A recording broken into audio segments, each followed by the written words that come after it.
pretend dancing to the music we can't Hello actually and welcome to Pixel Scandal Nerdcast, episode 32! 32! We did it! Well, I don't know that that's a milestone, but it's 32! It's a milestone. Sure. Counting that high, maybe. Hi, everybody. I'm Kurt. Nightson. There we go. Wait, hold on. I was scrolling up to... Oreztes. I'm Gigett. I had to look. And I am Handor. And tonight we have a very special guest. I'm very excited to welcome Alex Roberts to the Nerdcast. Alex, welcome. Hello. Hi. Thank you for having me. Yay. So Alex, for people who aren't familiar, who are you and what do you do around the internet? Explain yourself. How did I get here? My name is Alex Roberts. I'm a game designer and podcast host and all-around kind of interesting games person. I host the Backstory podcast on the One Shot Network, and I also am the production coordinator over at Bully Pulpit Games, the publisher of fine role-playing amusements such as Fiasco and The Warren and Night Witches, and most recently, Starcrossed, which is a game that I designed. The two-player RPG of Forbidden Love. I'm also working on a game called For the Queen that's going to come out through Evil Hat Productions early or mid next year probably. And yeah, and you've probably seen me at conventions and doing talks and stuff. I was guest of honor at Rubicon in Finland this year. I've been a FenCon industry insider. I've done some just wild stuff, truly, people. So yeah, I assume that's why you're having me here and not some other reason that I don't know about. Actually, we're all here tonight because... No, I'm just kidding. This is an intervention. Yeah, this is an intervention. This is an intervention. We haven't quite figured out what for yet, but maybe as the night progresses. Yeah, well, let's let it come out and play, We'll right? figure it out. Exactly.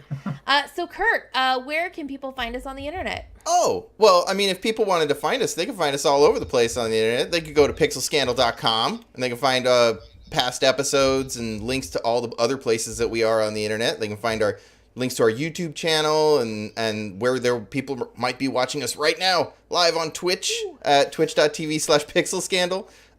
They can find links to our social media if they want to follow us on Twitter or other sort of places where we talk about stuff on the internet.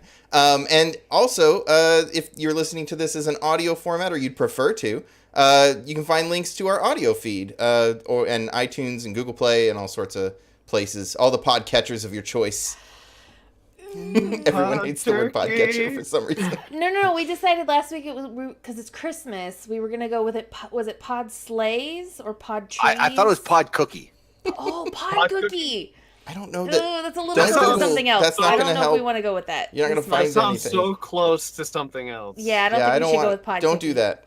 All right. Well, anyway, our spotlight topic tonight is going to be on romance and RPGs. Yay! But before we get to that, Nightson, do we have any announcements? Probably. Would you like to share them with our audience? Yeah, how about you read those out? Share them with the class. Yes, could you Tell share us them what with they the are, class? Might Son. So tomorrow we will be doing something at about 4 p.m. PST on our Twitch stream. We haven't figured it out yet. Usually that's the plan. We figure it out about 6 or 7 minutes beforehand, put it together, and do it. It's usually what do you have installed? This is what I have installed. Sure, let's play that. And go. so tune in for that. Yeah. Tuesday I have my next episode of Hitman 2. Agent 47 goes to Washington or something similar. Yeah. Nice. Then, more excitingly, we have our next episode of Side Quests, which will be Demigods, hosted by none other than Mr. Jason Mills himself. It will be December 29th at 9 a.m. on a Saturday, and I hate you all. I actually get to watch. Nightson's One. favorite time of the day. No, it's not. I've met you. And then for those of you who have been watching and enjoying our Dungeon World games, we have the next one on January 12th at 9 a.m. I'm very excited for the next. See what kind of antics we get up to. Dungeon World game. Yeah. So cool. So what is everybody excited about? I could talk about the thing I'm excited about. Yes, we know the thing you're excited about. It's Christmas! No, it's not. 2 weeks off Tomorrow- still. I am so excited about Christmas. So this week, I got all of my Christmas shopping done. And tomorrow I'm making Christmas cookies with my kiddo and my aunt. And I'm very, very excited. So yeah, that's the thing I'm excited about. Christmas. Woohoo! Yeah. Fair enough. Cool. Yeah. I demand fresh cookies by next weekend. Well, I plan on making fresh cookies for our Christmas party. Okay. Oreztes. All right. Just Fair making enough. sure. Yeah. I'm excited for Christmas party, and I just realized that January 12th is also the Real Big Fish concert at is. Strummers. Mm-hmm. Oh, That's this, gonna be. a I'm fun sorry, day. guys. It's Well, fortunately, Real Big Fish does not go on at 9 a.m. Are you sure? I haven't seen the tickets yet. I mean, they are getting up there in age. They may. They're getting older. Yeah. Yeah. I'm Really sure they wouldn't pack it mind in. a 9 a.m. concert. They'd probably be like, yeah, let's do this, guys. The last time I saw them, it was at least 10 years ago. So, hey, Nightson, where do you think you're going? Hiding that present It's that's a in the show and tell? Oh, I have. Gloomhaven. Oh. I called it. I knew that box was important. So all You were we looking had at that on the box dock when you got here up.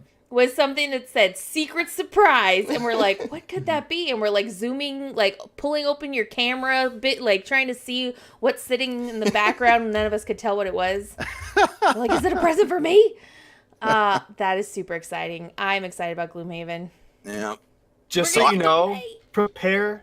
prepare yourself. At least give yourself like 2 hours before you open that box and start getting into it. Because you'll be surprised at the number of stuff just the amount of stuff that comes out of I that don't box. know. Hey, I we don't play think you Kingdom will, Death. dude. I think we're very prepared. Kingdom for Death had more quite a games. bit of crap in it. Well, cool. Alex, do you have anything you're excited about that you'd like to share? Gosh, there's lots of stuff I'm excited about.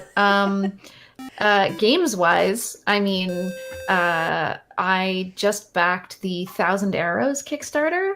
I don't know if anybody else got in on that good action. Let's I see, it's like I forget the era, but like kind of medieval Japan, powered by the apocalypse, kind of really like wide scale action drama RPG by Brennan Taylor and James Mendez Hodes. Mendez has been like the sort of cultural consultant on like so many RPGs that have involved like Asian or Asian inspired settings, and it's really kind of cool to see him finally get to kickstart this thing that is really kind of like a product from him.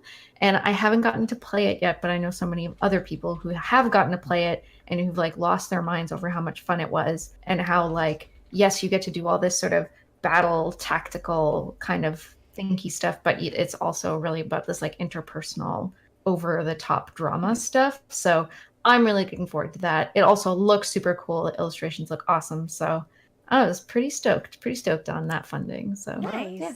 Yeah. That's awesome. I actually backed that one sight unseen based on recommendations from the Gauntlet. There were enough Yeah, people that just can't go wrong. enough Do you people just have a gave random Kickstarter button? You just go, what am I backing today? Well, no, I mean Pretty much. there's some people whose voice I value, and when they say go back this thing, I typically just go back the thing. I'm pretty sure you can get one of those little Amazon reorder buttons and just, and just be Back Set it like, up to back a random Kickstarter. yeah, just be like, I'm gonna push this button 3 times today. Do, do, do. All right, cool. Well, cool. So what has everybody played recently?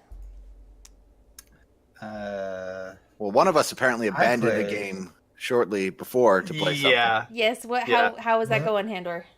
oh, yeah. Honestly, I couldn't tell you. Last I knew, I was the traitor in an exciting betrayal at House on the Hill, and I had to go. I had to leave, and everyone was slowly failing their sanity checks. So It's a glowing review. Awesome. Yeah. If you have never played that game, it is super duper fun, and It you is. should definitely go play it. So Oreztes, what did you play recently? I've been playing Dragon Quest XI for about the last month. How's that going? Play a lot. I like it a lot. I'm only about 70 hours in. but Only. I'll play a couple hours a day. Only. Yeah, I'm looking forward to finishing it because I got a couple more games today. I got, You know Cooney and Shining Resonance. Jeez. Did you go by that So- place in LA today? Yes, of course I did. I was in LA. Of course I'm gonna go to Game Dude. Like The warehouse discovery of video Game Dude games. was the most amazing discovery. You Yeah. looked like a kid entering a candy store for the first time. Like your Yeah. eyes Like just got There's huge. this many kind of candies. You're like, oh my gosh! I got in there found my today. Mecca. Yeah, I got these two today from Game Dude, but I almost got a sealed inbox, like a complete inbox, Earthbound. That was like Oh dear lord. the big box with the strategy guide in it, and it had like manuals and everything, but Wow. I don't know what that is, but it sounds awesome. it was very expensive. It is arguably one of the best RPGs Yeah. from the Super Nintendo era. Oh, okay. Very, very, very tongue in cheek. Very weird, but also awesome. Yeah. Yeah, it's kind of I- like this cute sort of like preschool, but also David Lynchian See, vibe. we should Yeah. stop talking about it because you're making me regret not getting it. He's just going to disappear into a smoke cloud, and Yeah. all of a sudden we hear the door slam and a car pull away. Ninja Vanish. I've got to go. Yeah, I'll be back in 6 hours, guys. I gotta go. We $400 must pause the on show this for you to video go game. back to LA. Yeah. The only reason I didn't get it is because it cost $400. And I was Oh like, my Oh. dear lord. Yeah, I was like, no, that's- yeah. I don't have like a shadow box to display it in right now. I was actually thinking like, what would be an astronomical amount for a video game, and I was like, like $150. Like that's got to be the upper limit. Okay, I Of just a- No. I just spent like $200 dues on Savage Worlds backing, so I figured it had to have at least been more than that Okay. for Oreztes to be like, that's a lot of money. Do you want me to drag over here my Kingdom Death expansion box? No. No, we know how much you spent on that one. So Nightson, how's the VR going? I was playing Super Hot, which is absolutely amazing. Most people, Super hot. yeah. For those who have not played it, the basic premise of the game is you are an action star. Mm. If you do not move, the game doesn't progress. Mm. So if you stand perfectly still, you can look around, see where everyone's coming, plan your move out. It's sort of like a first-person shooter, real-time strategy game. It's amazing. It's so amazing. Nice. And so, you'll punch a guy, take his gun, shoot, and then, go, oh, okay, now I need to throw the gun at that guy. Yep. That's a paddling.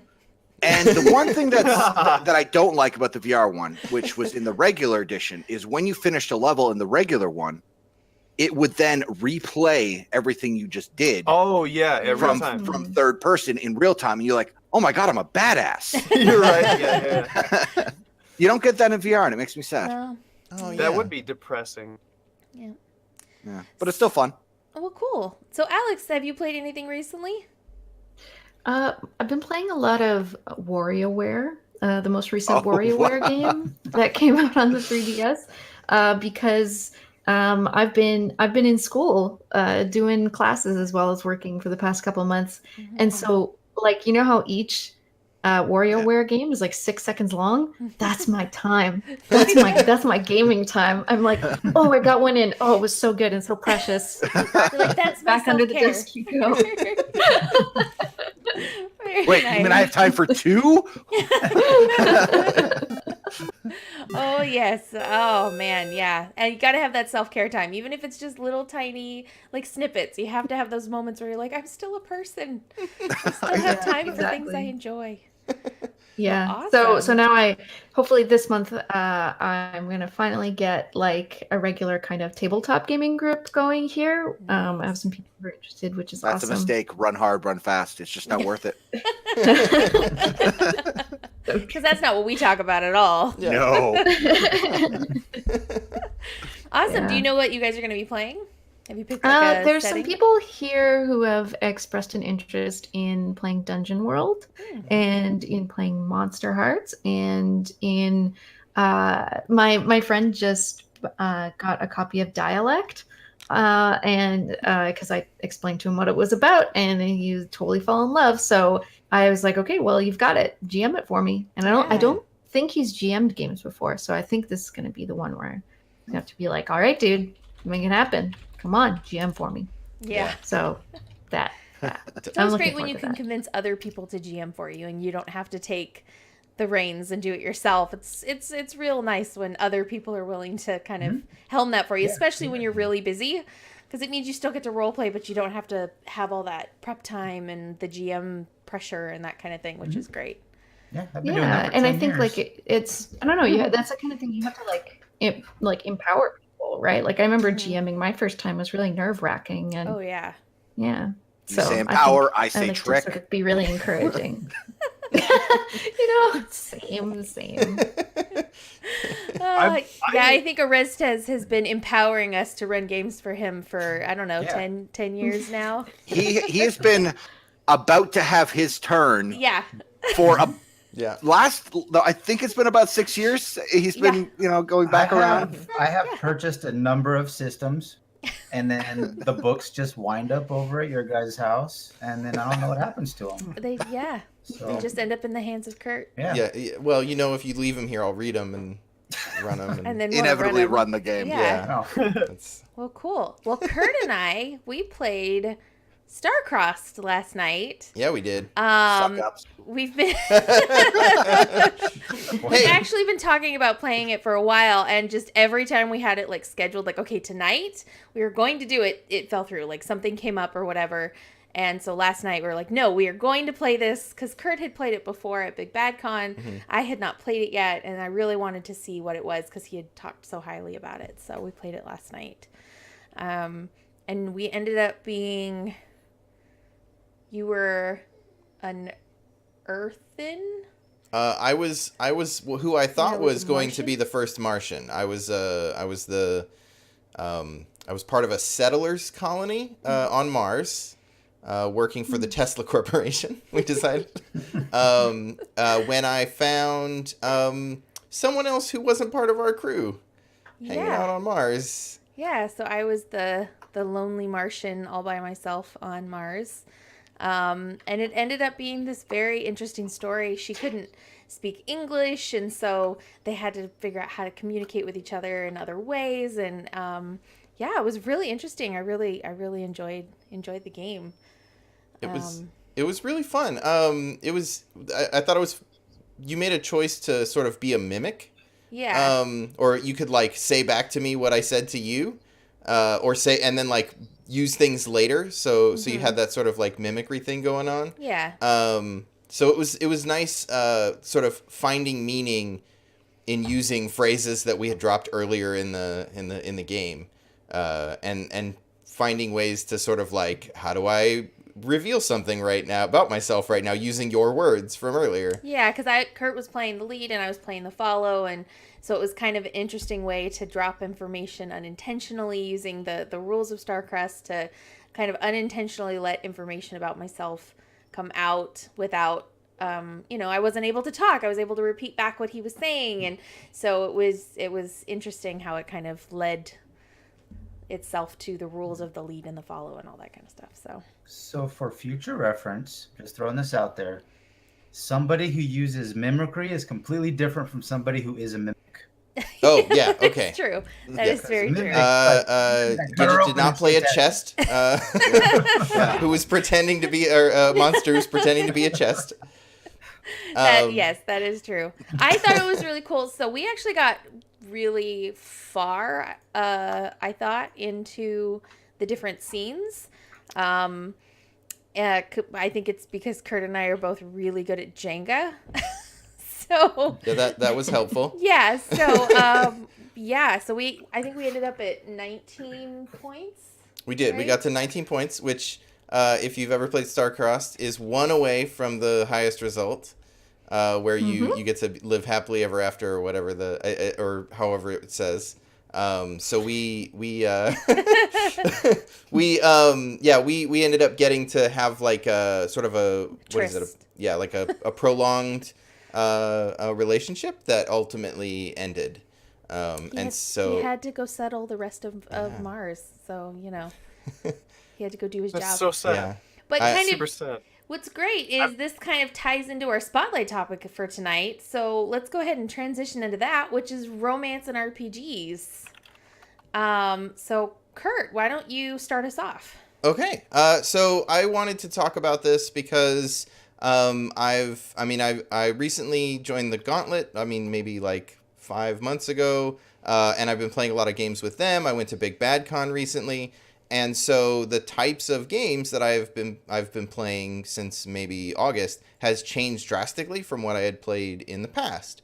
And more, those games include either kind of expect that there's going to be romance, in the case of Starcrossed, where it is a game about forbidden love, or just the players at the table sort of expect that there's going to be romance between the characters, and so there's been a lot more sort of character to character romance or character to NPC romances happening, to varying degrees of sexiness, structure? I guess you would say. But it's something that I hadn't really thought a lot about. I mean, I started playing with D&D, and so that's just not really something that came up with playing D&D. You got to be really careful if you sex up a dragon. Definitely, yeah, I definitely imagine, ask yeah. the dragon. Not that people don't do it. Yeah. You want to ask the dragon's permission for sure. But so this topic has been sort of like on my mind, and I've been thinking a lot about what it means to me and what it means to others at the table. And I reached out to Alex, who so graciously offered to join us to talk about this topic. And my first thing that I want to know is kind of what are some of everyone's like early experiences with romance in gaming? Like what were you playing? How did it, like, what made you like or dislike it? Yeah. So, anybody have anything they want to share? I'll just go first because mine is the easiest and simplest. It was last week. Right. It's As So a is resident gamer. newbie. Yeah. It's so relevant and so new and fresh. I only started playing getting involved in RPGs 6 months ago, Mhm. and we're They're doing literally all on the internets right now. You Go Yeah. watch. go watch his Yeah. whole history of RPGs. and my amazing one shot. You can see my amazing RP ability, and where I'm asked what kind of trouble I'm causing, and I'm like, I respond so well. But anyways, back to the topic. Back to the romance and RPGs topic. Romance and RPGs. I am discovering that it confuses me, and I don't know how to handle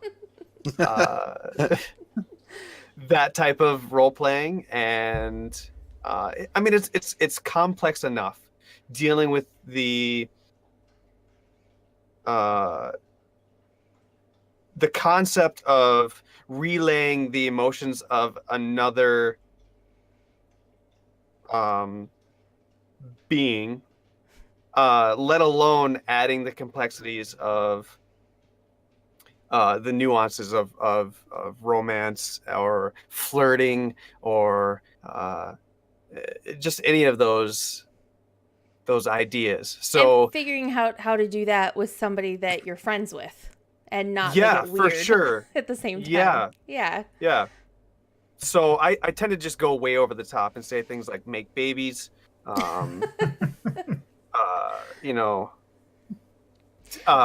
just stupid stuff. As the person that you are, the character that you're having a romance sort of with in our Dungeon World game, I think you're doing a very good job as your first, not just as your first RPG, but your first experience with romance and RPGs. Like, you're not being as awkward or as weird as you think you are, and you're letting a lot of I think you have a tendency to want to make jokes when we're not on screen, but when we're actually playing Dungeon World, like, you do a really good job of staying in character and staying with the moment and with the scene, and not kind of devolving into jokes and giggles and things. And we joke about it later because it's, it's more uncomfortable, I think, for us to talk about it later when we're back to like Gigett and Handor and not our characters on Dungeon World, but I think you're doing a very good job of role playing romance. Well, the surprising thing to me, and to be totally honest, that it's really strange to me and foreign because I am an atypical nerd in the aspect of that I am a very social butterfly. I tend to be the type of person that will just speak to anyone, and I will. I like to tell women that they're beautiful, and I like to flirt, and I like to do those things. But in role playing, I tend to brain fart very often, like in a way that feels almost as though this is the skin that someone that would be shy would be in. And I feel like that role, like it's very strange. It's a very strange thing. Well, cool. I mean, does anybody else have any want to share their first early Oh, experience? sorry, I took up like a. No, you're doing just fine. I think we're gonna delve more into this topic and with more of you role playing in romance as Forrest. So I just kind of wanted to touch everyone's kind of first moment, and we'll definitely talk about Forrest more. I just want to make one real quick comment. As somebody who followed Handor around PAX for 3 days, I can with confidence say that he brain farts when talking to real girls too.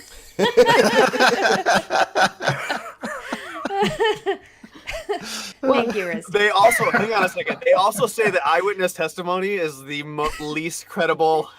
That is true. That is very true. So what were you going to say, Alex? Well, I was going to say it sounds like there's this lack of confidence that comes from lack of experience doing this particular thing. Yeah. And so, especially it's kind of and so then it's unexpected. And so all of that comes together to create this this vacuum of response where you're like, I don't know how to respond. And then you're feeling self-conscious because you don't know how to respond. And then that compounds itself. For sure. Yeah. And so people have told me this before about role-playing romance. And I think it's funny because for me, something that I've learned that I am, I need to seek a lot of guidance with is trying to play a character who is very cunning and manipulative and has plans within plans kind of, a sort of cunning, all of that. If I'm trying to play some sort of courtly intrigue or something, I'm terrible with it. I don't know what I'm talking about at all. And it really comes through and I just have to be yeah, guys, I can say ominously, we'll see how it all unfolds, but I legitimately have no idea. So, I think, I don't know that necessarily says anything about, the subject necessarily. And it's just different people have different things that they're, really confident or comfortable with. Mm-hmm. Some people also say the same thing about doing, any kind of historical setting. If they're in a historical setting at all, they just kind of are I don't want to get this wrong. I don't know what this era is or what the mores are of this era. So I'm going to kind of freeze up. So I think romance is one of the things that people can feel that way about. Yeah, definitely. And honestly, Handor, I feel like you're kind of playing somewhat of a clueless character about human interaction anyway, because you're this big beefy fighter guy, emotions and caring is something that your character is kind of confused by. So the fact that you come off a little awkward in the romance part of it, I think actually is pretty true to who Forrest is, because you wouldn't be good at that. Forrest would not be good at talking to girls. So that was a very well unintentioned coincidence. Yeah, and definitely. I appreciate it. So I'm curious, Nightson, we've gamed together for a really long time, and I have never seen you ever have a romance in an RPG, and I'm just wondering if pre-dating our gaming group, if you've ever had that. Oh yes, most certainly. I had 2 very early experiences way back when, and both of them went absolutely miserably for everyone involved. Oh no. What happened? Well, one of which was in a group, and I had done the romance thing with my girlfriend at the time. Everyone else hated it, was uncomfortable, and was like, yeah, we're not doing that anymore. And then a short time later, doing something with, and the romance target was not my girlfriend. And well, I was a high schooler. You can only guess what happened immediately following that game. Right. And so, to be perfectly honest, it was a lot of not working when I was youthful and inexperienced. And then I realized that I didn't really want to get, like, that wasn't something I wanted to get out of my gaming. Is that, hang on, is that called bleed over? Just, I mean, honestly, Bleed. is that Yeah. called bleed? Yeah, you're right. Okay. Yeah, you're right. Yeah, That's bleed. Yeah. Yeah. Okay. Yeah. So That's one of many kinds of bleed is romantic bleed when you either your character has feelings for someone kind of because you have feelings for them, or you enact a character story for this person's character and then your real feelings happen. Yeah. Right. Yeah. It's interesting you said the thing about like trying to have an RP relationship with the person that was your girlfriend. Kurt and I don't typically play couples in RPGs. And I think the only time we have was in your 4th ed game that we just recently abandoned. I still want to play Nat because I like playing a bad guy. But anyway. Yeah, me too. And it was actually kind of awkward for me to play. I mean, we weren't exactly a couple, but we had like a side thing going on, and it was weird. Like if one of us would make kind of a like sexual comment or like a, I don't know, flirt or something, and then we're sitting at the table and one of us would say that, and then there'd be like this awkward silence. And so you guys were RPing booty calls? Right. But no, but like we would reference the fact that like, oh yeah, but that's not what you said last night. Like that kind of thing. Like we didn't go too far or talk about any of the like sexy things or anything. It was just all referencing stuff. But the table seemed very uncomfortable and awkward about it, and Kurt and I were very awkward about it, and it was just kind of interesting to like, with someone that I'm actually in a relationship with, it's more awkward to RP with him that kind of stuff in front of people than it is with one of you guys that's like, we're just friends and everything's like not there. Right. That's because we had to take a second to think. I was like, are they in character or are they just talking about last night? You're like, why are you flirting? You don't do this in person. You know, I think that brings up, maybe this is just an idea that popped into my head, but the first thing that I thought of is that with you and I, Gigett, there's no responsibility or even really friendship. Like it's yeah, I mean, we don't even really like each other. We're just kind of put up with each other. But it's something that you can just kind of wash. It just washes away, right? So it's right. just, there's no bleed. There's no bleed. There's nothing that stays. Yeah. It's just so pure and innocent. You know, it's. That's actually something that, and this. Why are you giggling at that? Why was I giggling? Why is he giggling? Well, no, Why is he giggling? This actually goes to something that Kurt and I were talking about earlier today when I was trying to get Kurt to not talk about the topic before we talk about the topic. Okay. And which is why he was probably laughing.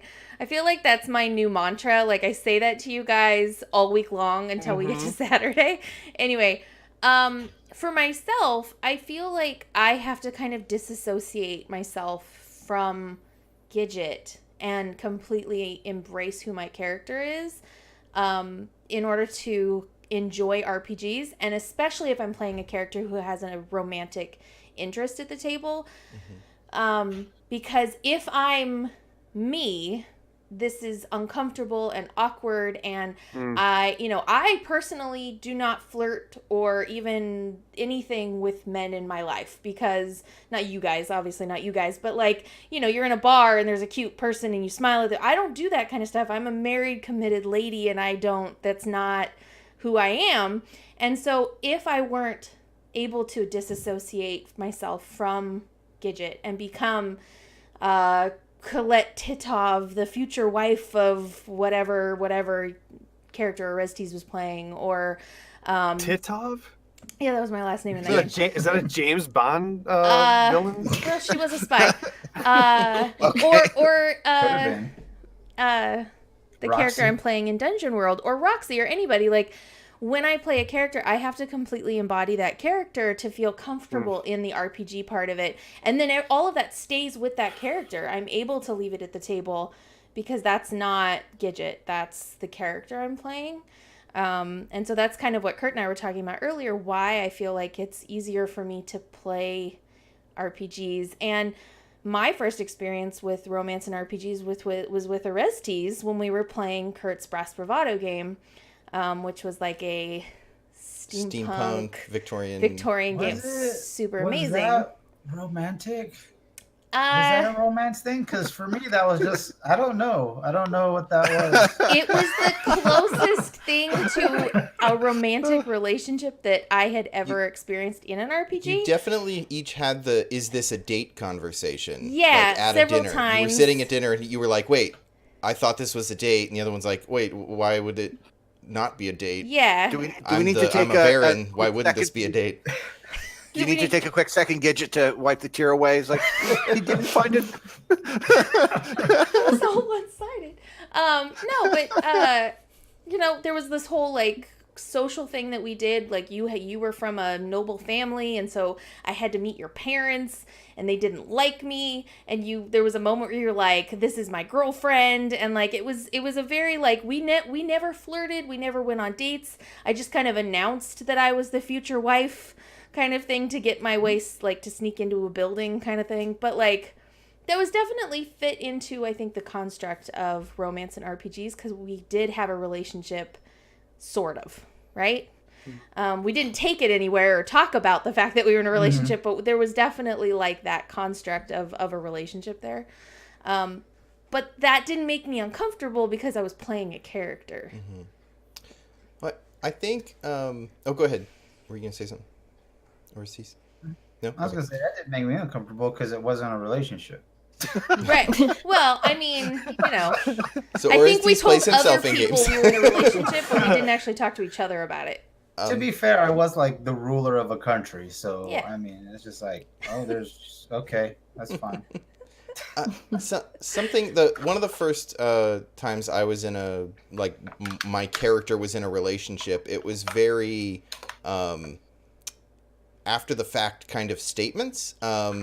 Where it was I think it was Gigett's first time GMing, and my character was in a relationship with one of the other characters at the table, and we had sort of like flirted while fighting, like we were sparring and flirting a bit, and then it was like a week later at a different location, and someone came to my hotel room and they made a joke about the other character being there. And I just went with it, like, and I just yes-anded that addition. I was like, yeah, you want to come out? And the other player was like, all right. And so then, like, now the characters are sleeping together. But there wasn't Yeah, she a would make ton comments like, oh, I walk out in a towel, or, just, like, very innocent, but obviously something had happened previously because she was coming out in a towel, right? Which, like, yeah, so there was a lot of stuff, like, we would sort of make statements after the fact, right? Like, she comes out in a towel, or, oh, well, we're in the same cabin, I passed the phone, right? That kind of stuff. Like, just assumptions of where we would be.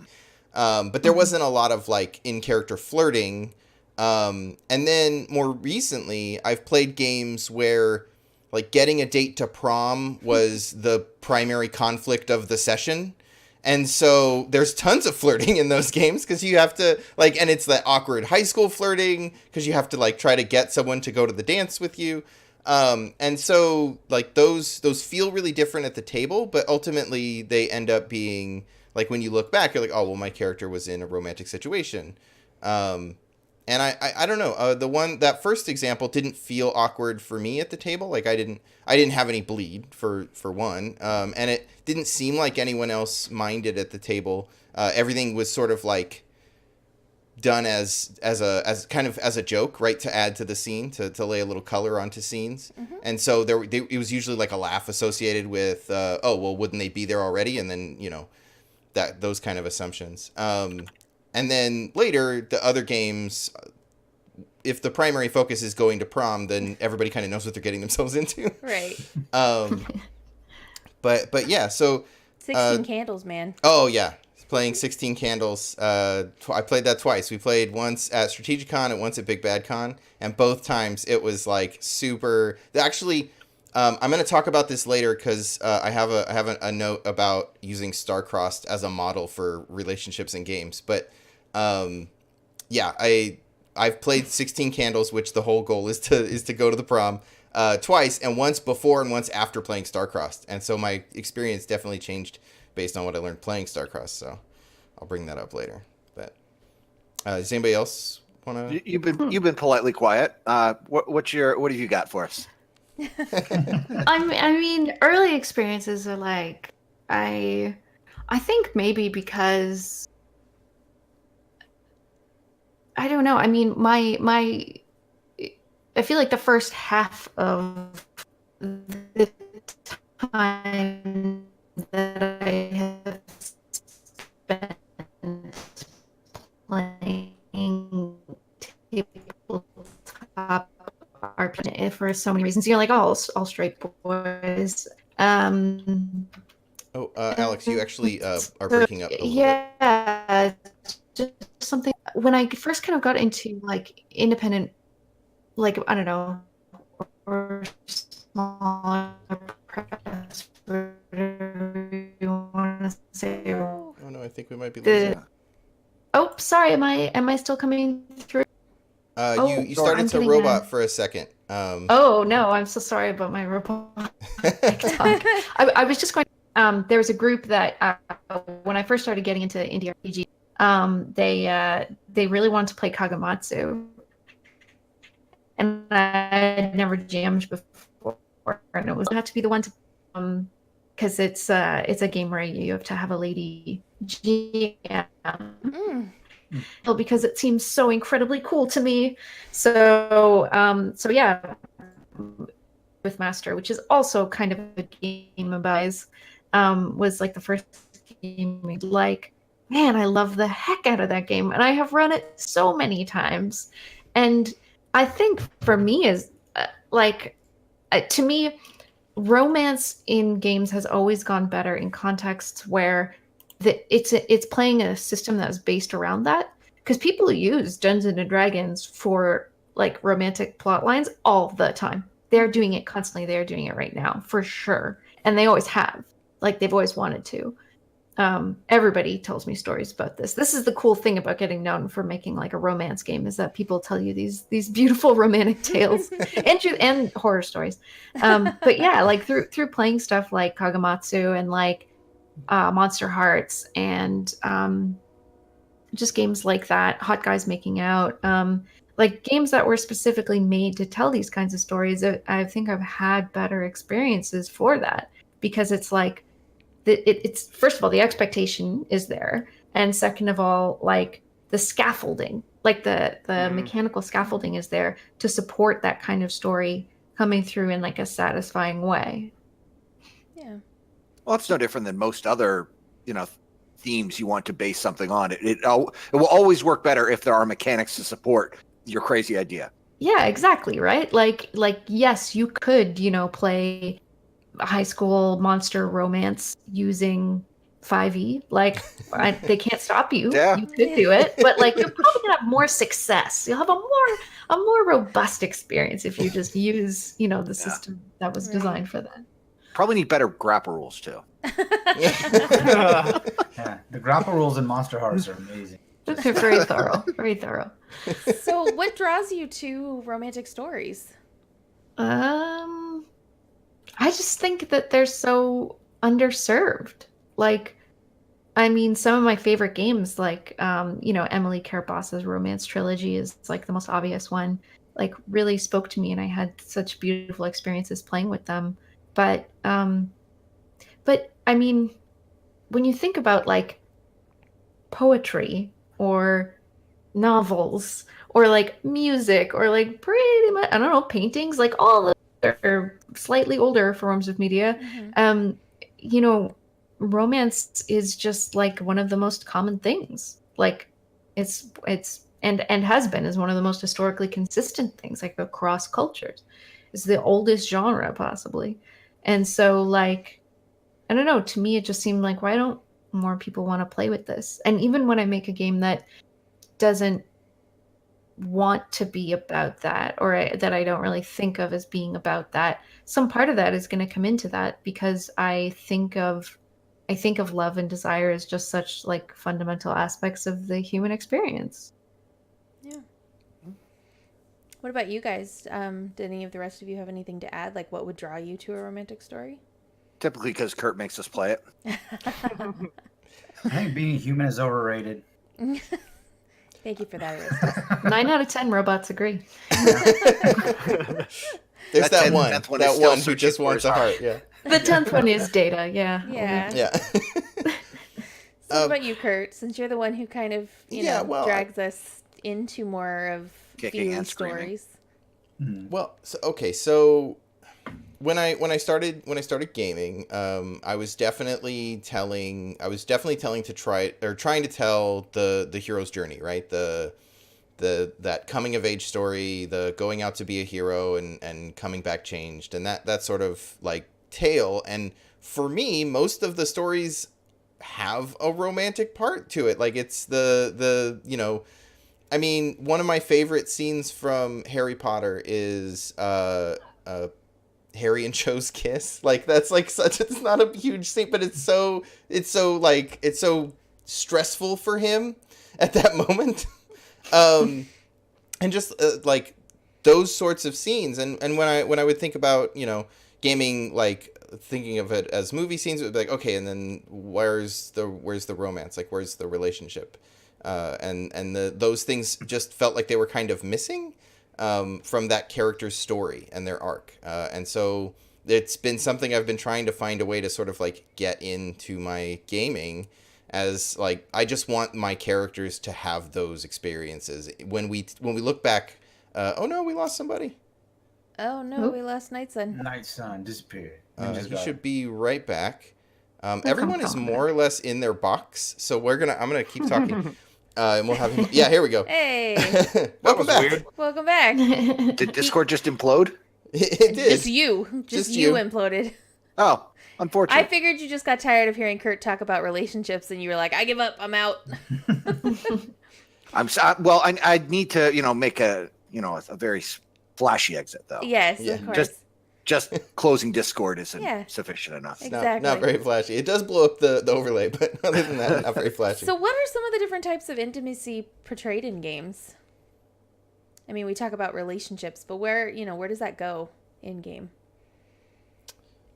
Well, I mean, I think the innocent one is sort of what you talked about with Forrest and Adelaide, right? Like that's the surface level stuff of like a budding romance, or you know, the sort of like, oh yeah, we would totally have shared a room here, type stuff.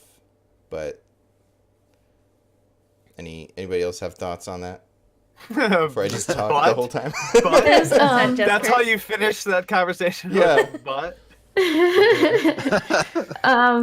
There's a story that I love to tell, from one of the first times, possibly the first time I ran Kagamatsu, which I'm realizing now, if anyone watching doesn't know, is a game about being like a wandering samurai in Sengoku era Japan, and you get to this village where there's no kind of able-bodied men left to defend the village from a threat, and so the women of the village conspire to get the GM, who is playing this Ronin, to stop and stay and defend them.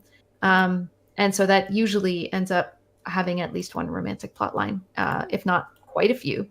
But the first time that I played it, this guy who I hadn't played with very much announced that he was going to make his character like 14, and I was like, what? Like my character's an adult, like where are you going with this, dude? And I was ready to just like stop the train, but we talked about it, and what ended up happening between our characters, which was totally different from any other relationship at the table, was that it was this like my character developed like this like fatherly love Mhm. for her and this like protectiveness. And so it was actually more motivating than like anything else that I had shared with any of the other like village like townswomen. And it's so funny because I think from her perspective, like she could be putting Kagamatsu in this fatherly role, or she could have this big crush on him, right? Like young women do have on adult men. And obviously it doesn't go there because that would be gross and terrible. But it just had this like, it's this very genuine, but this very like this not intimate, but very like beautiful and very real kind of love. And so yeah, any kind of love that exists in real life, you can make in a game, I think. This reminds me so much of a conversation that I had with a friend of mine years ago who was studying Aramaic, and he described to me how English, and especially in the U.S., we, in the English language especially, we subscribe a single term, love, to encompass all facets of relationship. Whereas in Aramaic and what is it? Arab language, they have like 7 or 8 different terms for love. They have the love for your family. They have the love for your mother, and the love that you have for your lover, and the love that you would have for even the God that you worship is very different. And we don't have that. So that's what it's interesting that you bring in that, because it reminds me of that, how I think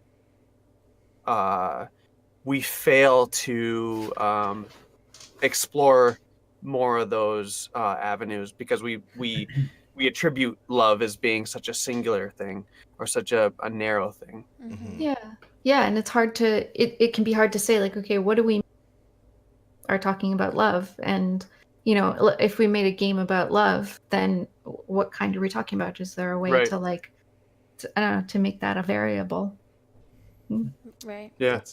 Yeah, that's really interesting. I mean, I think a lot of time when someone says we like starts talking about love, we sort of think of that like hot new, like that passionate new love as like that's the best kind of love, or at least that's the way our media portrays it.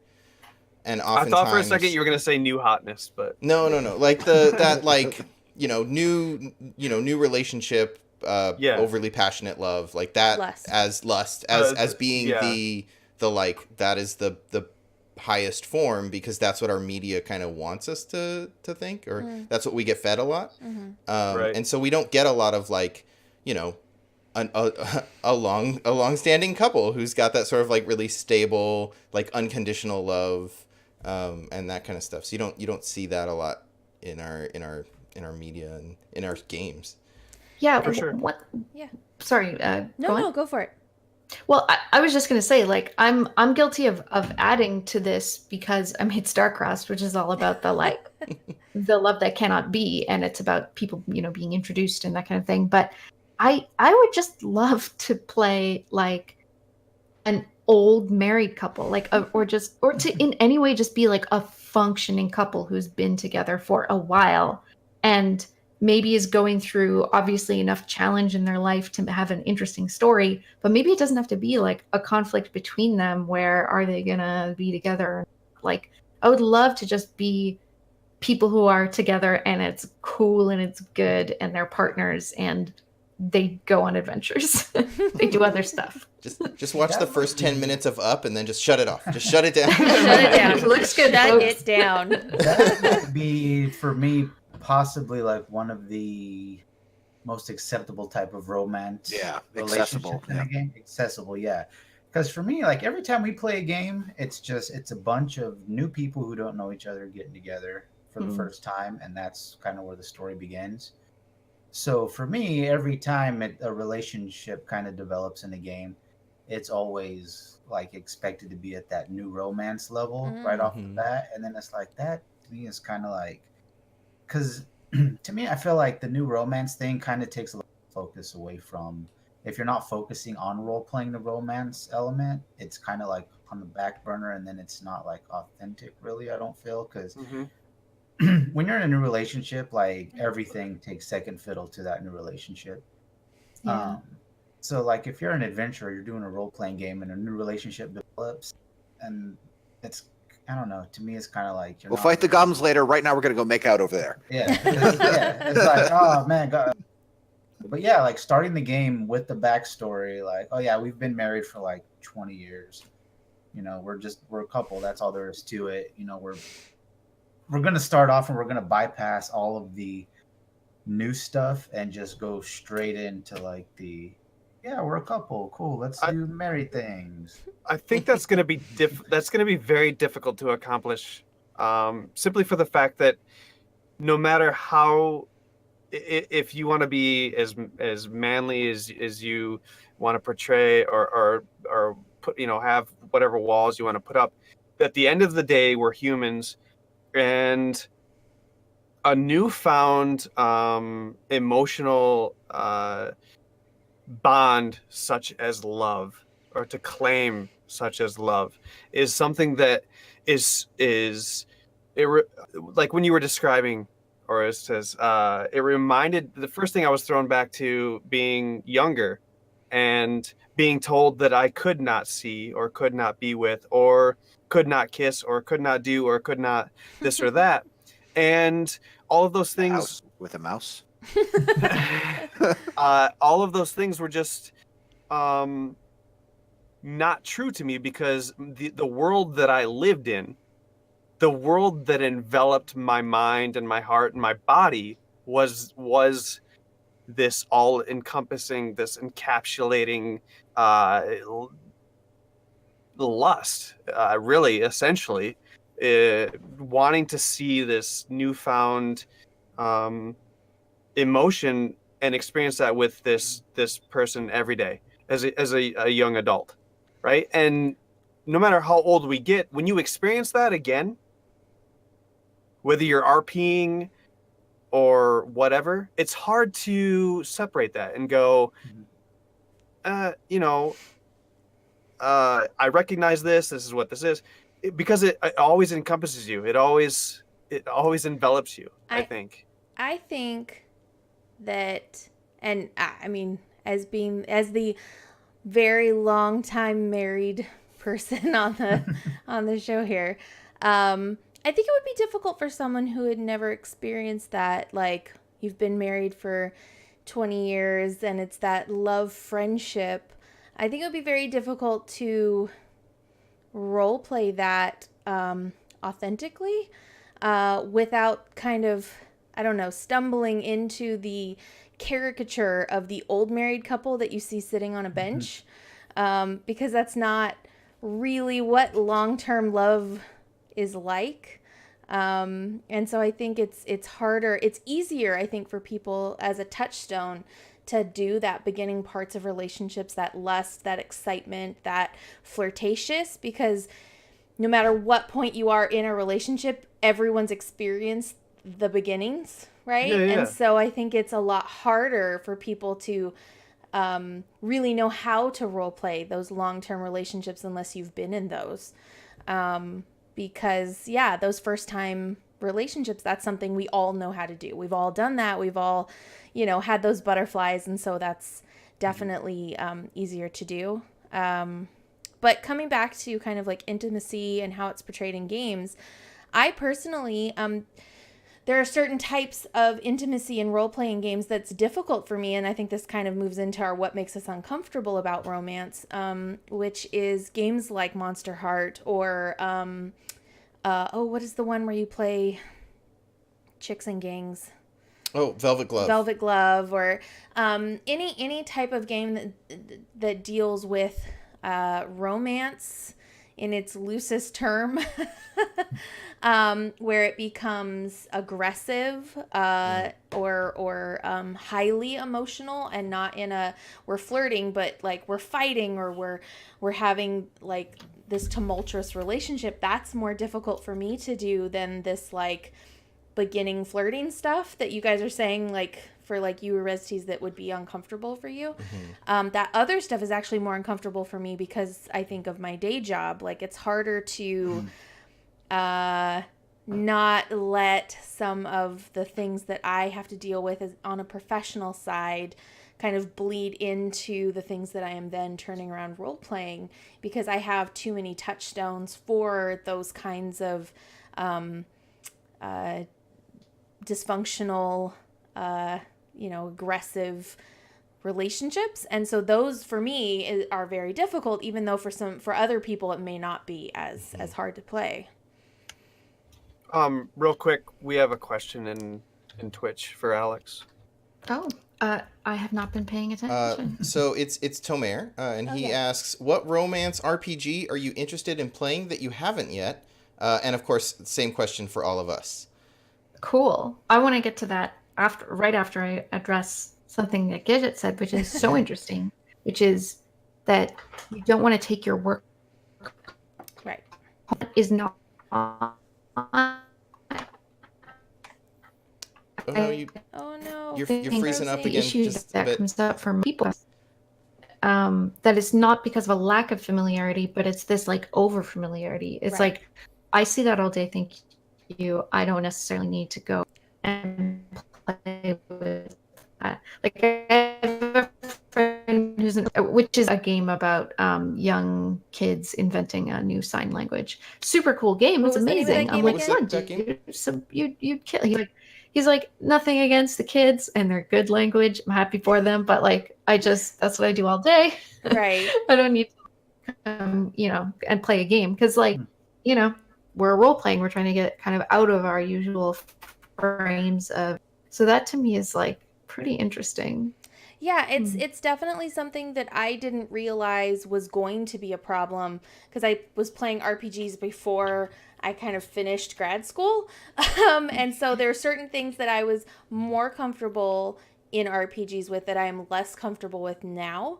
And so it's kind of interesting to see how my professional life and my fun have kind of had to change because of my career. So it's definitely, when you say don't take your work home with you, like there are a lot of different facets of that. If you're playing a hacker in a game and then you've got to spend all day doing IT work, like that may not be your fun anymore. You're like, can we have some romance, or can we can we get away from, I don't know, but like don't bring your work home with you. That's definitely can be something that I struggle with myself. Alex, I wanted to ask you broke up just a bit. What was the name of the game you were referencing? Probably Kagematsu. Or the one with the kids in the sign language. Oh, Sign. It's called Sign. It's by Thorny Games. They made Dialect. And it's a live action game about a real cool thing that happened in Nicaragua in the 1970s that led to the creation of modern Nicaraguan Sign Language. Oh, neat. Check it out. Yeah. Wow. Yeah. Really Wow. Yep. The more you know. So kind of going back And we've all just aged ourselves. That shooting star. So kind of going back to Tom's question, what romance-based RPG are you interested in playing or that you haven't played yet? That I haven't played yet. I mean, I've played quite a few of them. Does anyone else have one that's like jumping to mind? Because I can jump all in of there. them. All of them. Yeah, just slap it down. I Look, can vamp for a second so you can think. I was gonna say I've only played Dungeon World, so. So The there's, most Savage there's World. so beautiful. many. Handor wants to play Fatal. That's not no one should play that. Don't play that. Don't even Google what that is. I don't Don't want even that Google. person. You think it's gonna be funny? It's not even funny. No, You I don't just- even want you that enjoy person to life get less. a hit on their Google Analytics. I don't want. We've already said. I won't. I'll leave it alone. I'll take your. I trust all of you. go ahead. Well, I have actually. So I got to play Final Girl, which is nice. an extremely good game about being the last person alive in a horror movie. It's super clever mechanically and appealing even to people who are not super into slasher movies like me. And a gal named Lauren, last name I forget, McKinnon. McKinnon. You know what? I cannot. I've never tried to pronounce it or say it out loud. It's McKinnon. I'm Oh my sorry. God, tell her to type it in the chat so we can say you. her name. You know, you're cool. We should hang out more. I'm sorry, I don't remember the way to pronounce your last name. Lauren is awesome. But Lauren just made this incredibly cool hack of Final Girl, where you're playing the contestants on a dating reality show, like you're on The Bachelorette or whatever. Oh, that's awesome. That's awesome. Yeah, exactly. Which I think I like the idea of like. I mean, I don't watch a lot of dating reality shows, but the idea of what must actually go on in that social context is really like compelling and strange to me, especially something like The Bachelor, because I think that the people who do that show on some level believe that they have some sort of chance of falling in love. Like even if they are doing it to sort of boost their careers or to get, you know, the whatever kind of like tangible benefits of it, there's actually this like there's this like intense thing in the show itself where everyone talks about everyone else being there for the right reasons or not, right? And so like the worst thing that you can say about someone is that they're not there for the right reason, which is, it's wild. Like it's just this bizarre multi-truth level. So anyway, but that's that, you know, and maybe people do fall in love on that show. I don't know. Right. And there's that story of the two ladies on The Bachelor, I think it was like Australia or something, that got kicked off the show and then they fell in love and now they're a couple. Like, well, they still found love. Yeah, right? Like they're the real winners. They win in so, yeah. So anyway, that's something I want to play for sure. Nice. I looked up the spelling, and I'm going to try to say it. McManaman. Yeah. Sorry, Lauren. I hope I said it right, Lauren. If not, I'm so sorry. So McManam. Kind of moving along here. So what do you guys feel like can make you feel uncomfortable playing like romance in an RPG? I have a pretty strict veil on. I think we've talked about lines and veils on the show quite a bit. When it gets to the bedroom, I'm kind of done. Like I'm happy to roleplay getting there, but once we're there, it's kind of like, and tomorrow happens, and we're at breakfast, or like I kind of cut there. I don't typically like want to talk about the explicits. The physical actions of love. Two things. One, the physical. Just wanted to repeat that phrase. Two, does this apply? When this always apply? And you can X this question actually. when you're playing 2-player, legitimate question. Oh. So, well, I mean, the only person that I would feel comfortable playing a 2-player game like that with would be Gigett. So I don't think that would be an issue for me then. But I typically, when doing a romantic, you should be very careful about your answer right now. When I am playing a romantic RPG, I typically put quite a wall between, like Gigett said, I put a big wall between myself and my character. Yeah.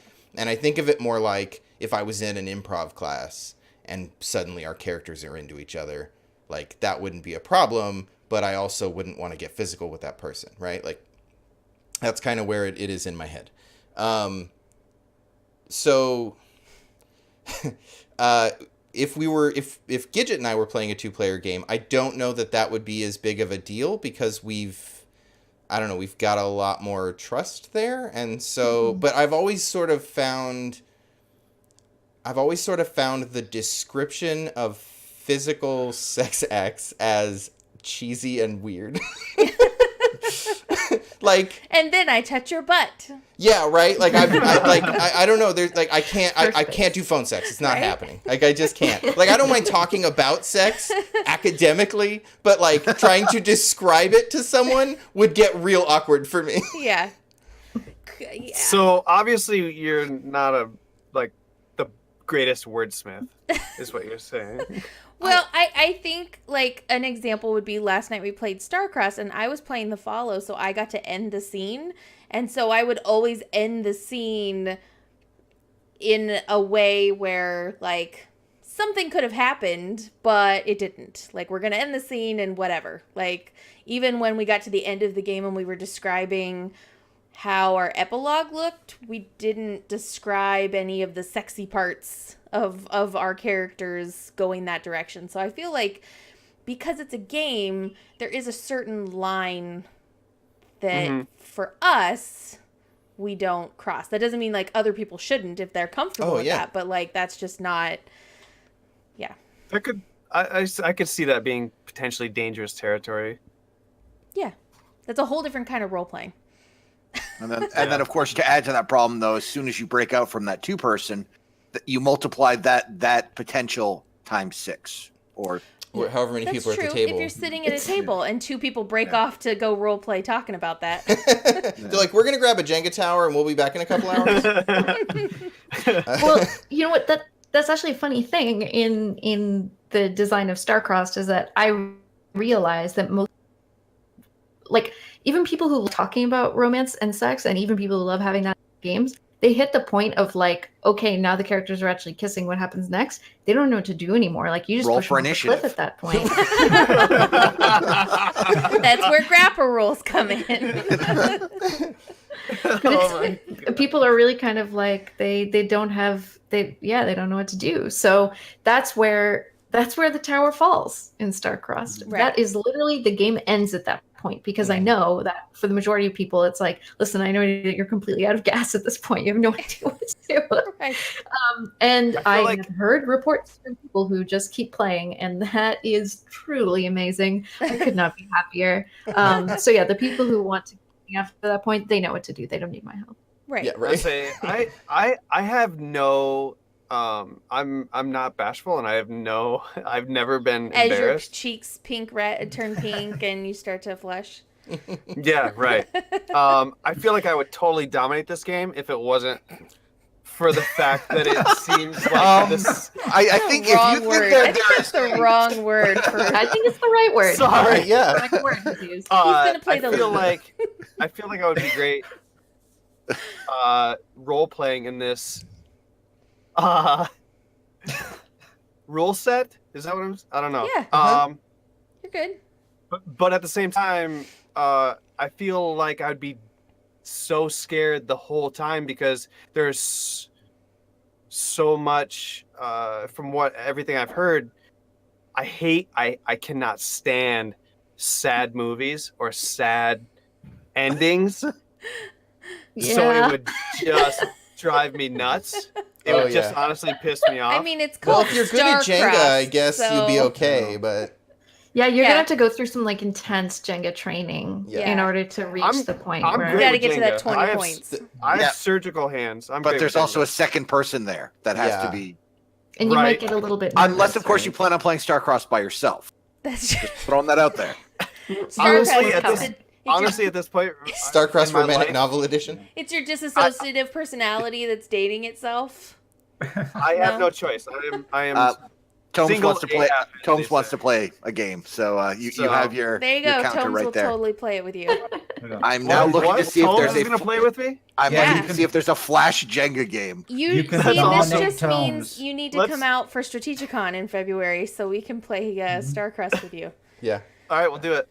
I think the problem for me with like the whole romance, thinking about it now, is like I can separate my character from my real life, Mhm. and it's like, okay, I'm in character, I'm doing this thing. I'm in real life. I'm not actually I am actually a tactical genius. That's why I play so many role playing games.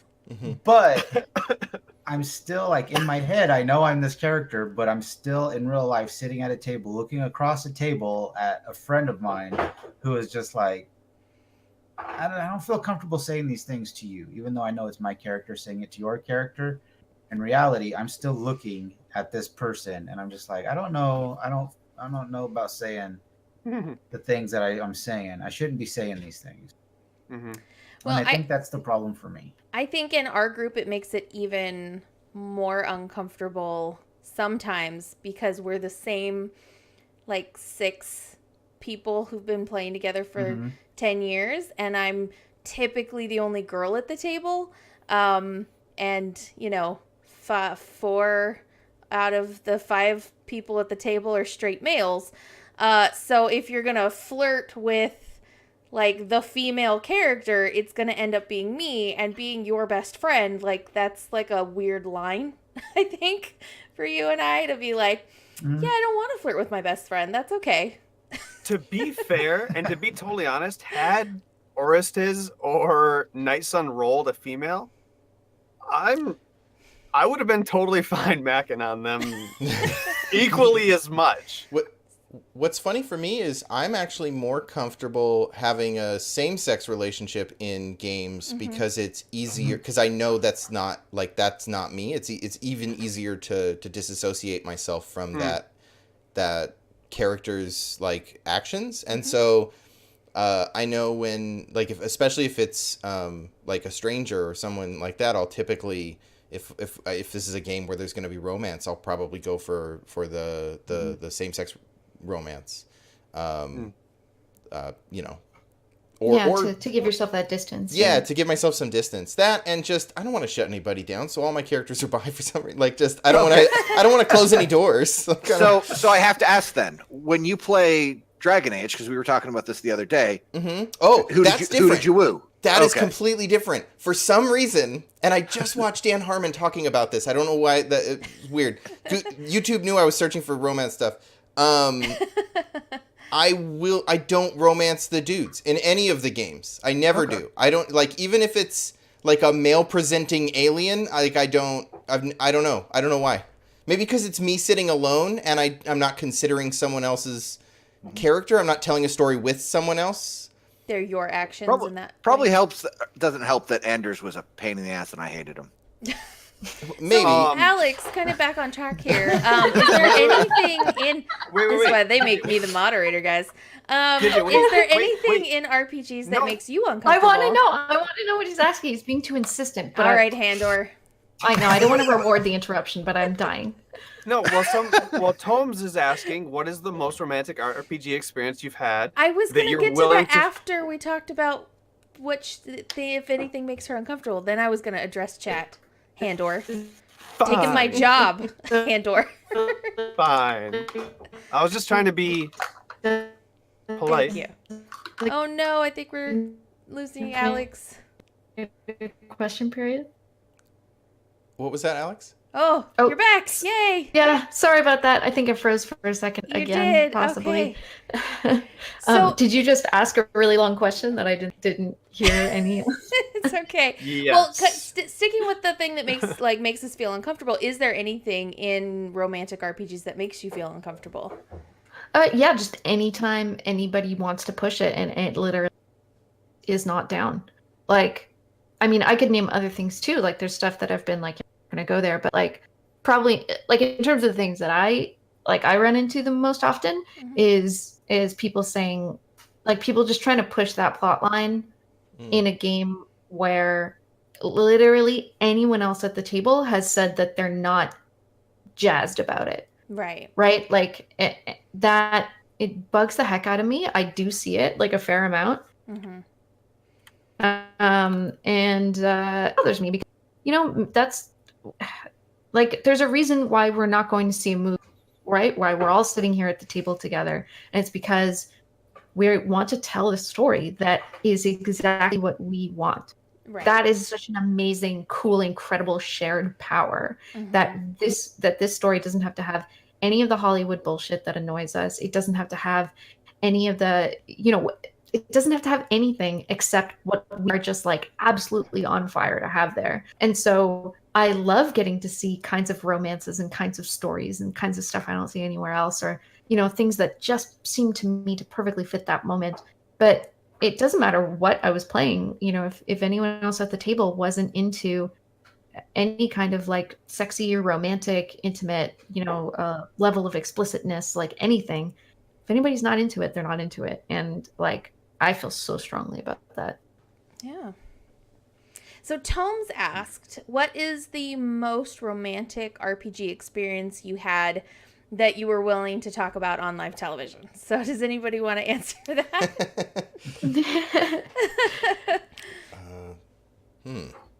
I know I have to think about that again, one. mine is easy. The most romantic... It already is on live television. It's already live. It's streamed live Yeah. over the internet. The most romantic RPG experience I've had is playing a fighter in Dungeon World who has a crush, or discovers that he has a crush on Adelaide, who On a beautiful elf. beautiful elf, who basically used to run a city essentially. Yeah. I think honestly your romance story with Adelaide is very cute because you're so awkward about it. So it's a very sweet love story. Let's see. What did he say? Also, it doesn't have to be something where it is your character, just the most romantic experience you witnessed is fine too. Okay. That's what Tom said. Well, there's this Let me one think. time where Kurt's character drank from a bowl with another character, and they got magic married. They did did totally get get magic married. Magic married. They Yeah. did. And that was an interesting. That's the one I was talking about earlier, where like they would just be in my room and that kind of thing. But it turned into it actually over the course of, because it was a long campaign. I think we played for like 15, 16 sessions. By the end, it was like we had both gained psychic powers from that bowl, and we had gotten to the point where one of us was captured and the other one just lost it and started just they psychic screamed and like just took out a whole wing of a spaceship because they were not like, we turned into that like old hat love. Yeah, they did by the end of the story. It was kind of interesting, and like anytime the other person would get injured, that like our character would just lose it and just start murdering everyone. That's not the most romantic thing that's happened, but that is a fun part of that story. Yeah. Murder on behalf of another is always romantic. Yeah, we would go True, go yeah. bananas. It's like the Bonnie and Say Clyde. it with murder. I was gonna say that's Romeo and Juliet, Bonnie and Clyde. That's Yeah. Yeah. Like I don't have like a romantic thing, but going back to what Alex was talking about earlier, where it's like with the love of the characters that kind of develop, doesn't necessarily need to be romantic. I think for me, like I know you asked for romantic, but for me it was like the most emotional thing was the time when Gigett's character died, and it's like my sister. So for me, that was like the most, emotional thing, because that kind of had like a little bit of bleed in there. Like I kind of accidentally snapped at somebody at the table who was like, "What the hell?" It's funny you say that. yeah. I was gonna say that as mine too. Like, it's probably the most loved in a game I've ever felt. My character died, and when you saw that I was dead, you screamed out loud. Like you were very upset, and I was like, I feel so loved right now because he's so upset. Like, and yeah, so it's kind of interesting, like Alex was saying, like it doesn't have to be romantic love, but that is the most loved in a game I've ever felt, was how upset you were. And I mean, then- we are best friends, so. And then proceeded to loot everybody and melt down their magic items to pay for the res. Yeah. Can I, Yeah. Alex? Yep. Can I ask you when you pursued the romance side of, and this may be like a really stupid question, and I'm sorry, but when you pursued the romance side of role playing, did you intend for that to specifically mean romance, as in a specific type of relationship between two people, or did you intend for that to mean like romance as the definition of romance, which could be very broad or much more broad than we, do you understand what I'm saying? Yeah, Much yeah. more broad than just the very narrow-minded I think so. There are lots of things that I think potentially Starcrossed could be used for that I have not yet seen it used for. To me, the like white whale, something I would absolutely love to see or to play, would be two like exes who are either still living together or maybe they have a kid and so they're still like kind of connected in some way, and they're still kind of attracted to each other, but they know that they just can't act on it because they know how it's going to go. It's going to be messy. It's going to be bad. They're both going to get hurt. And so they have to deal with that, right? Because what Starcrossed is really about is just a relationship that you have and a relationship that you want, and they're not the same thing. Mm-hmm. So I think people, it's funny, like people ask me, I'd love to see the rules for, 3 people or, solo rules or online rules. Like, I think the more interesting hacks are to take that conceit and apply it to something other than romance, right? So like, I want us to be friends, but it's not going to happen because of this thing. Yeah. I want to be this person's protege, but we can't because of whatever. So yeah, I don't know. That's what I think about that. I adore you, and but I have to say, everything about this game reminds me of all the things that drive me nuts in my life. All the can't haves. Yes. Well, if it makes you feel better, same. Okay. All right. Well, this is kind of like completely off topic, but also on topic. But I talked to Kurt a lot about this, about role playing in RPGs, and how I feel like oftentimes when we let ourselves get into any type of relationship in an RPG, it's because we're fulfilling a need or a want that we're not fulfilling in our personal lives. And so sometimes we want that really comfortable, like fatherly relationship, like you were talking about. Like you want someone that you can depend on, that's going to be there for you. Sometimes it's like you've been in a relationship a long time and you like want to experience the first like awkward flirtations, or maybe you haven't been in a relationship in a long time and you're feeling a little lonely, and so you're like more drawn towards feeling romantic feelings towards someone in a RPG. But I definitely feel like, you say like me too, that part of you that like is frustrating. It's interesting that you wrote a game that's partly frustrating for you, like that you can't have, right? Yeah, because I think there is something in our definitely. psyche that makes us seek out things in RPGs that we're lacking, or we want to fulfill, or that kind of thing. We want to re-experience and exhibit mastery over things, right? Stuff that we've experienced in our lives. We don't just want to not have it happen again. We want to have it happen again, and this time we want to nail it. We just want to totally kill it. We want to do it the right way. Yeah. Yeah. I have to commend you, because I could never do that. You really Do sound anything like right? somebody who's going to play and possibly hack Starcrossed and write his own damn romance game, I have to say. So that's kind of the vibe I'm getting right now. So does anybody have people any... asked about like... Sorry, go ahead. Yep. Well, I remembered the romantic story I'm willing to. Oh, good. That's to what I was tell. going to ask. I have some choice ones, but I think this is probably the best one for this setting. I was playing in a LARP called Mermaid, which was written by a totally brilliant LARP writer named Jay Lee, and I was actually playing with her, and she was playing the prince. So basically, the story of the LARP is just the story of the the Little Mermaid, with some slight modifications. So there's even a character in the story who can't talk, and she can. Yeah. Anyway, it's amazing, brilliant game. But the important thing is, my character was like the prince's best friend. I was like a common boy who had grown up in the palace, and was kind of basically like the whipping boy, like the kid who like kind of did not get treated that well. But the prince didn't get treated that well either, by his father.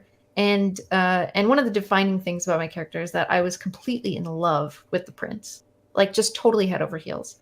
And most of the game kind of revolved around who was the prince going to marry, but there was no question of it ever being me. Like it was like this princess or that princess. You know, it was like the mermaid, it was the ocean princess, or this princess from this other foreign land or whatever. So I was so removed from like all the courtly stuff. And the prince and I had this beautiful friendship, and he like confided in me and told me how much I meant to him and all this stuff, but I was totally madly in love with him. And so it was very tragic. Oh. And there was something that was totally just like a throwaway piece in my backstory that I had once tried to poison the king because I was so angry at him for how badly he treated the prince. And I didn't pay that much attention to it, but then it came out in game, and the prince was like not very happy. And it was shortly after the king had died for unrelated reasons. But he was like, "This is still treason. Like you've committed treason, and I have no choice but to execute you. Like that is all it is." And he's like, "The only honor I can do it by my own hand." And so he like stabs me in the gut, and I fall, and the prince catches me in his arms. Oh. And so I'm like, it's the final moments of the LARP, and it's like, you know, everything's kind of coming to a head in so many ways. And I'm like, just in the last seconds of my character's life did they get what they've been wanting their whole life, which is just like to be in this man's arms. That's all he's ever wanted. That's what his whole world is revolved around. And I got it, and then I die. Oh. That's what I call romantic. Yeah. Pretty good Staley for really, really delivering in the moment. That's awesome. See, I can't stand movies like that. I can't stand endings like that. They drive me like I think it's because I honestly hate emotion.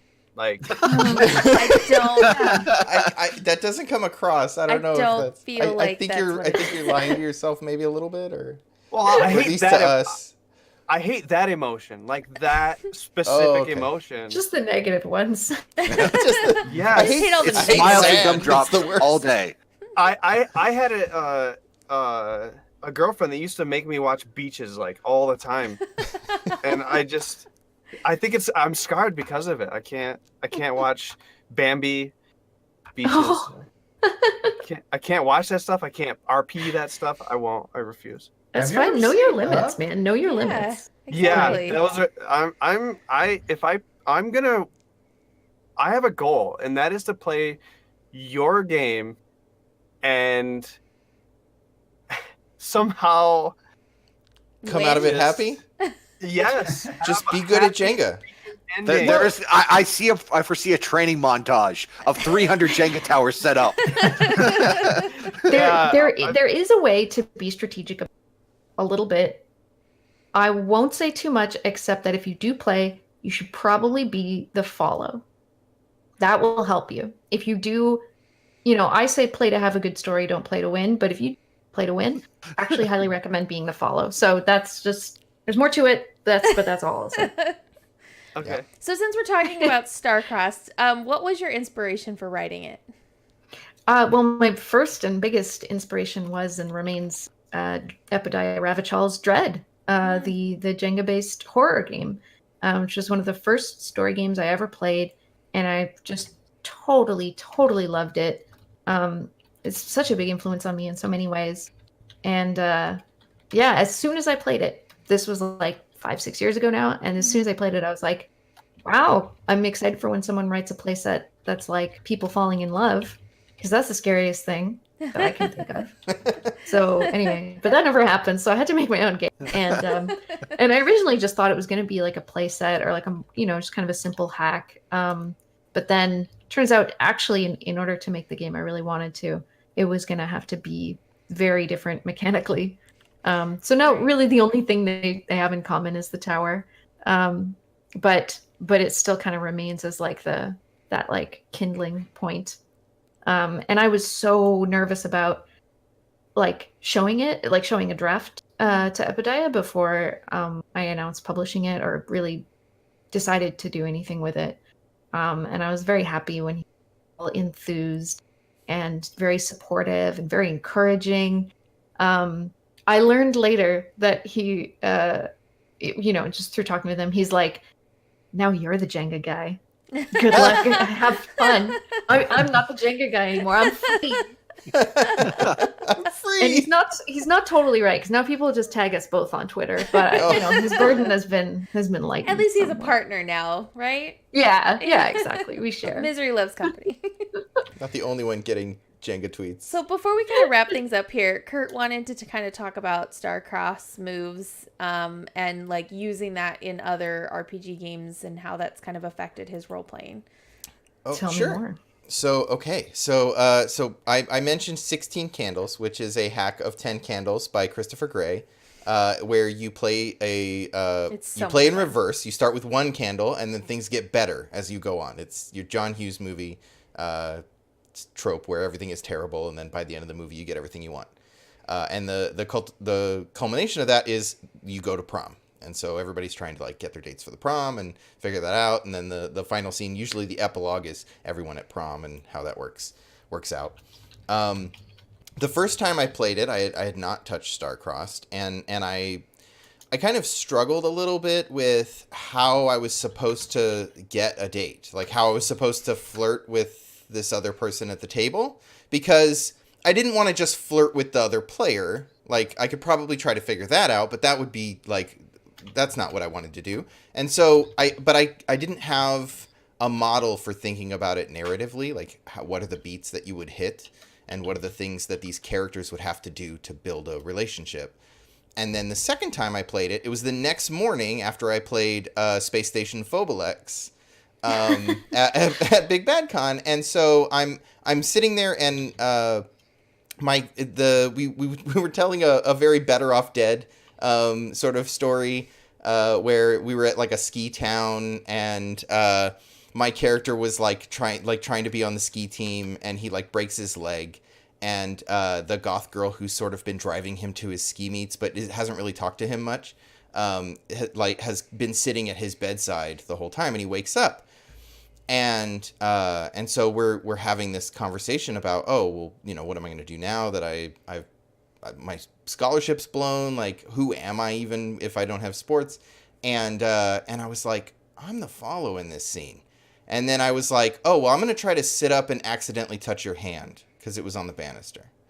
And like I just started like using the moves to initiate the kinds of things that would trigger in a like the will they won't they tension. And I just used so like I was, you know, I would started revealing things about myself that I didn't want to reveal, or about my character, and accidentally touching the other person, and you just going through and using those moves, and like I was really conscious of like, oh, that's an intentional touch, like they just touched me on purpose, aha, it's working, like and so I've used that several times now when I'm in a scene where the characters are in a relationship. I'll sort of model like, okay, well, who's acting intentionally here, and then I'll sort of like, okay, well then I'm going to try to use the moves from that, and so that's been really helpful for me as a way of sort of like thinking about it narratively versus like just trying to flirt with this other person, because that's like not something I wanted to do. Thank you, that's really interesting, and I've heard of people using like as a sort of very special episode in their regular campaign. Which I'm so into. I really like that. But the idea of just kind of picking out that the flirting mechanics, because that's what it is. Right. It's the escalation of intimacy, and I've heard from so many people that they like don't know how to flirt, and they're bad at flirting or whatever, or they don't know what flirting is, and it was something that like I at some point needed to like figure out, like what is that? How do people actually become closer? And I genuinely think that the way that people become closer is just through like repeated exposure. Mm-hmm. And there's some studies there. I did a little bit of research, but I also just did a lot of like talking to people and like thinking about how I interact with people and asking people how they interact and asking them in what way, and having just like a lot of really strange, abstract conversations about flirtation and closeness and intimacy.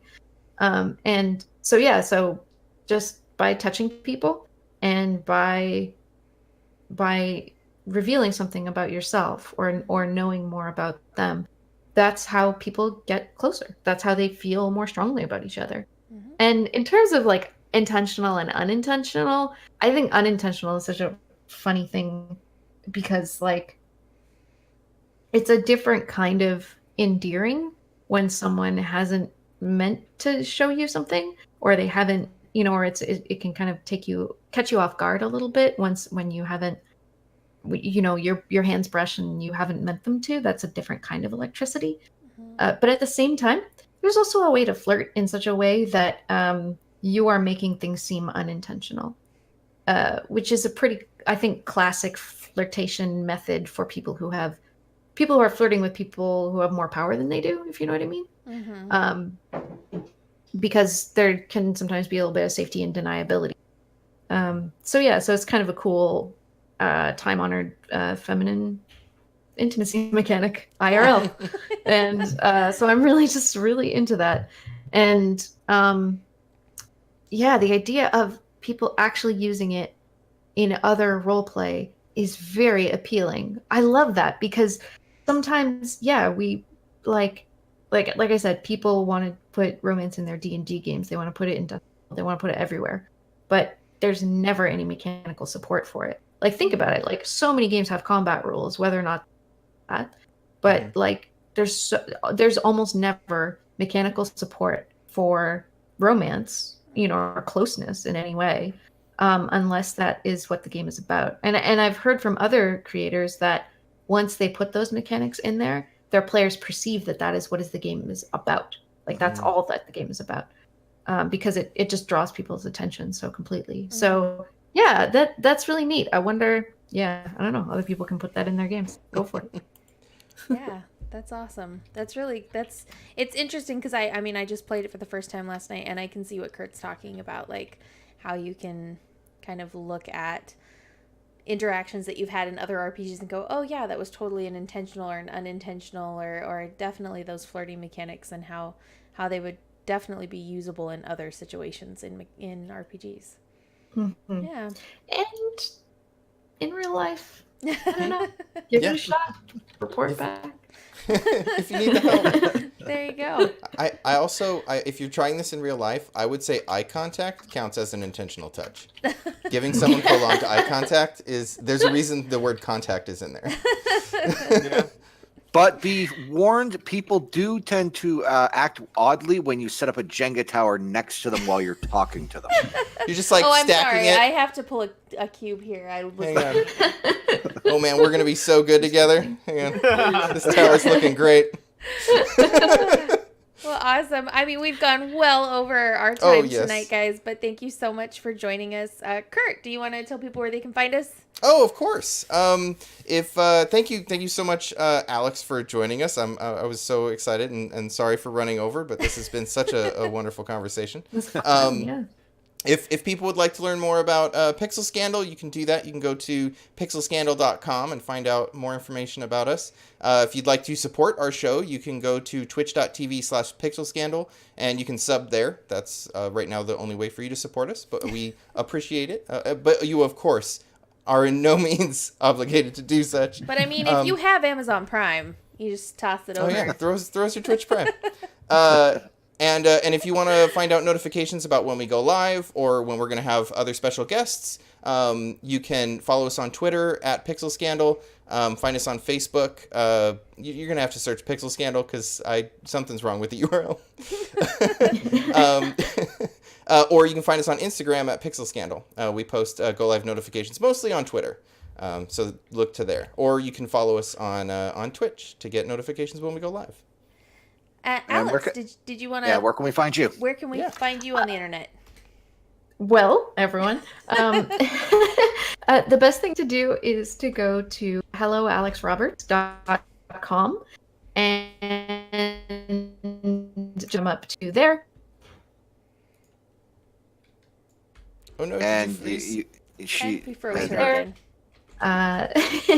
You're really terrible at this whole selling yourself thing.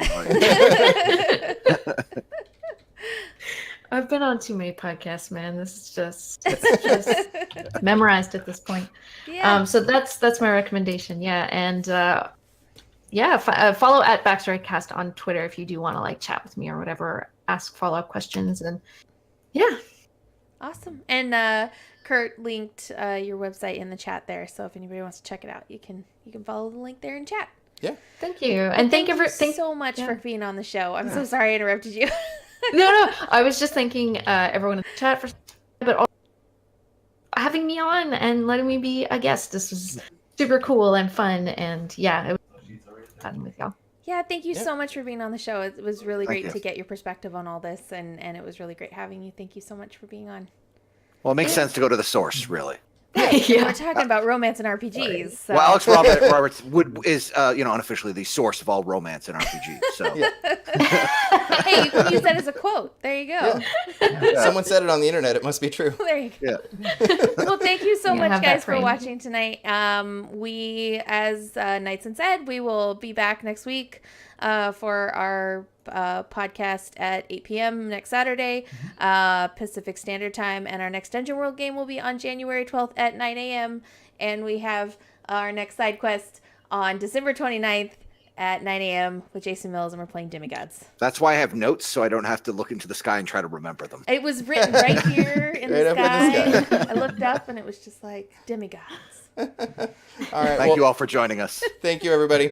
Bye. Bye. I'm distracted. The last 10 minutes, I've been trying to figure out how you have a about mermaids, and 80% of the people don't drown in the first 3 minutes.